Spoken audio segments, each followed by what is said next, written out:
बिस्मिल्लाहिर्रहमानिर्रहीम, अस्सलाम वालेकुम। प्रोग्राम हाईलाइट के साथ मैं हूँ ताहा। समझ नाज़रीन, आज हम बात करेंगे डिफ़ॉल्ट के ऊपर कि मुल्क जो है वो डिफ़ॉल्ट कब होता है, कैसे होता है और डिफ़ॉल्ट होने के बाद मुल्क के साथ क्या होता है। और अगर पाकिस्तान डिफ़ॉल्ट हो जाएगा तो पाकिस्तान को किन क्राइसिस का सामना करना पड़ेगा, आज इस अहम टॉपिक पर बात करेंगे। और इसके अलावा हम ये भी बात करेंगे आज के इस टॉपिक में कि क्या वाकई पाकिस्तान जो है वो डिफ़ॉल्ट कर जाएगा। और इसके अलावा कुछ अहम ख़बरें भी हम शामिल करेंगे, IMF के हवाले से भी कुछ आज के प्रोग्राम में हम जिक्र करेंगे। डॉलर की कीमत आपको पता है कि ऊंची उड़ान है, डॉलर की कीमत की बुलंद से बुलंदतर होती जा रही है। सोना जो है वो 2 लाख रुपए फ़ी तोले से जो है तजावुज़ कर गया है। IMF की महंगाई की शराइत के आगे जो है वो पाकिस्तान ने घुटने टेक दिए हैं।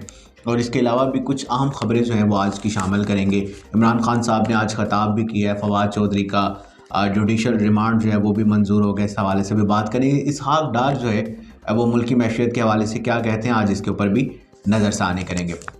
सामईन नाज़रीन, सबसे पहले हम बात करेंगे आज के जो हमारा अहम तरीन मौजू है कि डिफ़ॉल्ट होता क्या है। देखिए, हमें कोई भी मुल्क चलाने के लिए जो है वो डॉलर की ज़रूरत होती है। और पाकिस्तान में डॉलर जो है वो 2-3 तरीक़ों से आता है। एक तरीका तो ये है कि हमारे जो ओवरसीज़ पाकिस्तानी हैं वो बैरून ममालिक जाते हैं, वहाँ पे मेहनत कर रहे हैं और वहाँ से डॉलर्स जो है वो कमा कर पाकिस्तान भेज रहे हैं। दूसरा तरीक़ाकार ये होता है कि कोई भी मुल्क जो है वो डॉलर अपनी चीज़ें जो हैं वो बाहर भेजता है, उनको फ़रोख्त करता है, चीज़ें बनाता है और उस सूरत में जो है वो पाकिस्तान को या किसी भी मुल्क को जो है वो डॉलर मिलते हैं। क्योंकि आप लोगों को पता है कि जो दूसरे ममालिक के साथ लेन देन है वो डॉलर की सूरत में ही होता है। तीसरा तरीक़ाकार, जब किसी भी मुल्क के पास जो है वो ओवरसीज़ की तादाद कम हो जाए या फिर वो चीज़ें जो हैं वो बनाने में नाकाम रहता है या कम बनाता है, तीसरा तरीक़ाकार होता है IMF के पास जाना।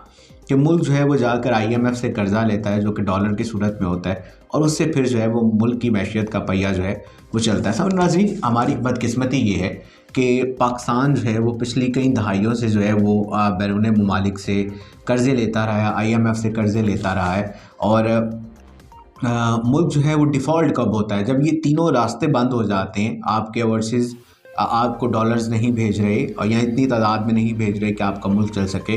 दूसरा तरीक़ाकार ये है कि आपको IMF से आपने कर्ज़ा तो लिया है लेकिन उसके सूद समेत जो इकसात होती हैं वो भी वापस करने के आपके पास पैसे मौजूद नहीं हैं। इस सूरत में जो है वो मुल्क जो है वो डिफ़ॉल्ट कर जाता है और इसका जो ऐलान होता है वो कोई और नहीं करता बल्कि वज़ीर-ए-आज़म पाकिस्तान, जो हालिया वक्त के अगर खुदा न खास्ता जो है वो मुल्क पाकिस्तान डिफ़ॉल्ट कर जाता है। डिफ़ॉल्ट तो खैर मुल्क पाकिस्तान जो है वो कई दफ़ा कर चुका है, लेकिन यह कि ऐलान नहीं होता, तो इसका ऐलान जो है वज़ीर-ए-आज़म पाकिस्तान करते हैं। अच्छा, डिफ़ॉल्ट होने के बाद होता क्या है?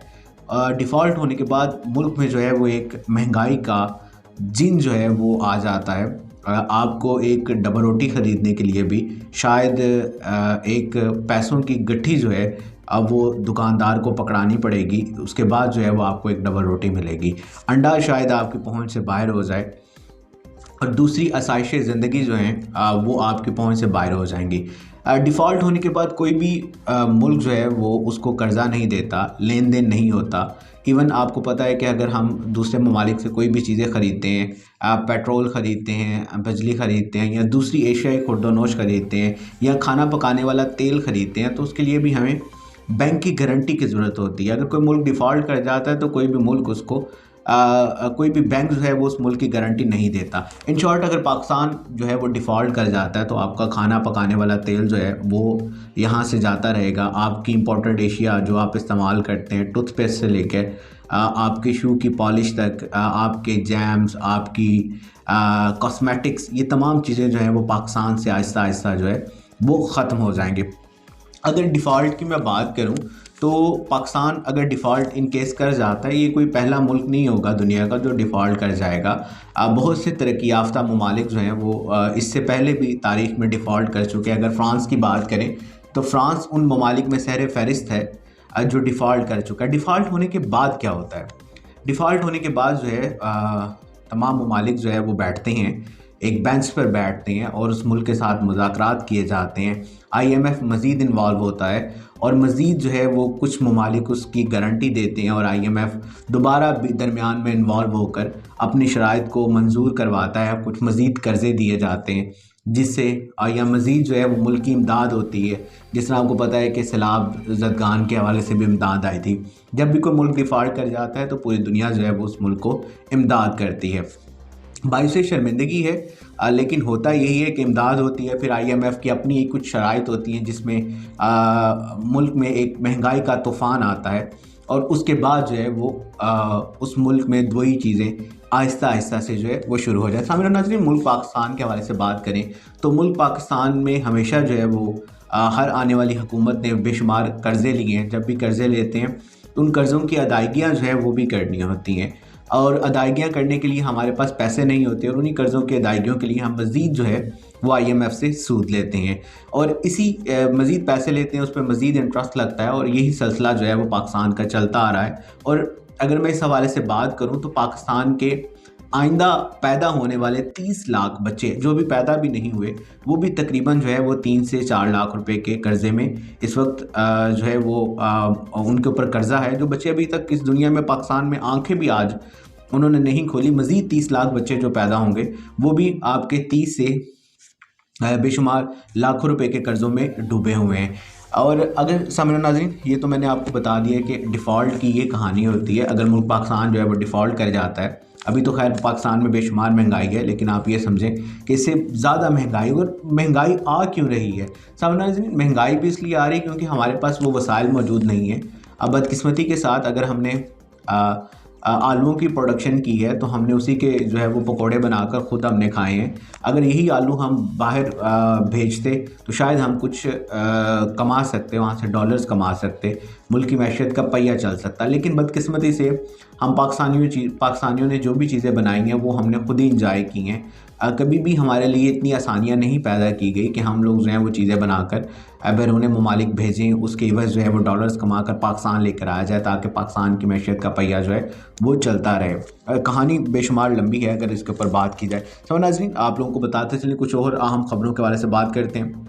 इमरान खान साहब ने आज जो गिरफ्तारी हो रही उस हवाले से जो है वो आज 5 बजे ख़िताब किया है, जिसमें इमरान खान साहब ने जो है वो बिल्कुल जो है वो PDM के तमाम जो हुक्मरान थे, जमातों के हुक्मरान थे, जो सदूर थे या PDM के जो भी नुमाइंदा लोग थे उनको टारगेट किया है, जिसमें आसिफ अली जरदारी साहब हैं, बिलावल भुट्टो हैं, इसके अलावा नवाज़ शरीफ हैं, शहबाज शरीफ हैं। जरदारी साहब को काफ़ी जो है वो उन्होंने टारगेट किया है कि ये लोग जो हैं वो इनकी पॉलिसीज़ ठीक नहीं है। ये इमरान खान ने एक बुछाड़ की है। दूसरी अगर अहम ख़बर के हवाले से आप लोगों को बताते चलें कि फवाद चौधरी, जिनको गुज़िश्ता रोज़ जो है वो लाहौर से गिरफ़्तार किया गया था, 14 रोज़ का जुडिशल रिमांड जो है वो उनका मंजूर हो गया है, जिस्मानी रिमांड जो है वो मंजूर हो गया है। सब नाज़रीन, जब तक ये सियासी जो बदले हैं ये चलते रहेंगे, जब तक ये हमारे जो सियासतदान हैं ये इस गेम को एंजॉय करते रहेंगे, इक़्तिदार की जंग चलती रहेगी, तब तक आवाम जो है वो इनका ईंधन बनती रहेगी और तब तक जो है महंगाई इसी तरह ही जो है वो अरूज पर जाती रहेगी। अगली अहम ख़बर से आप लोगों को आगाह करें कि जनाब 1000 अरब रुपए का जो कर्ज़ा है उसका इजाफ़ा हो गया है।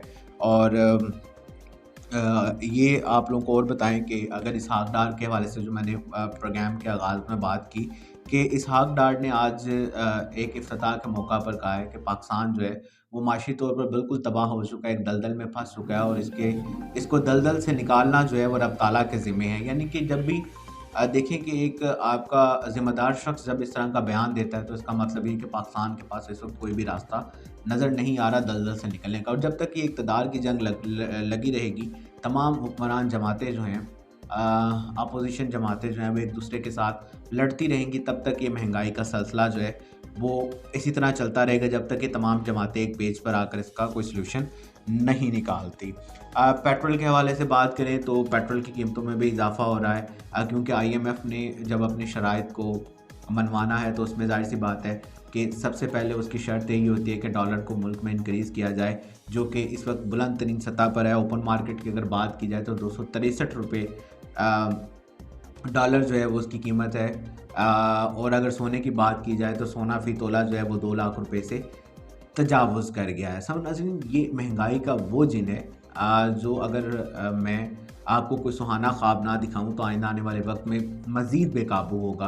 आपको पता है कि पाकिस्तान के इस वक्त मोस्टली पेट्रोल पंप ने जो है वो पेट्रोल देना बंद कर दिया। उसकी भी यही रीज़न ये है कि हमारे पास पैसे ही मौजूद नहीं हैं कि वो पैसों से हम बैरून ममालिक में से पेट्रोल जो है वो ख़रीद कर अपनी आवाम को जो है वो मुहैया कर सकें। तो नाज़रीन, ये तो थी आज की कुछ अहम खबरें जो आप लोगों के गोश गुजार की डिफ़ॉल्ट के हवाले से जो हकीकत थी वो भी आप लोगों को बताई है। इंशाल्लाह अगले प्रोग्राम में आप लोगों से मुलाकात होगी। तब तक अपना ख्याल रखिएगा। अल्लाह हाफ़िज़।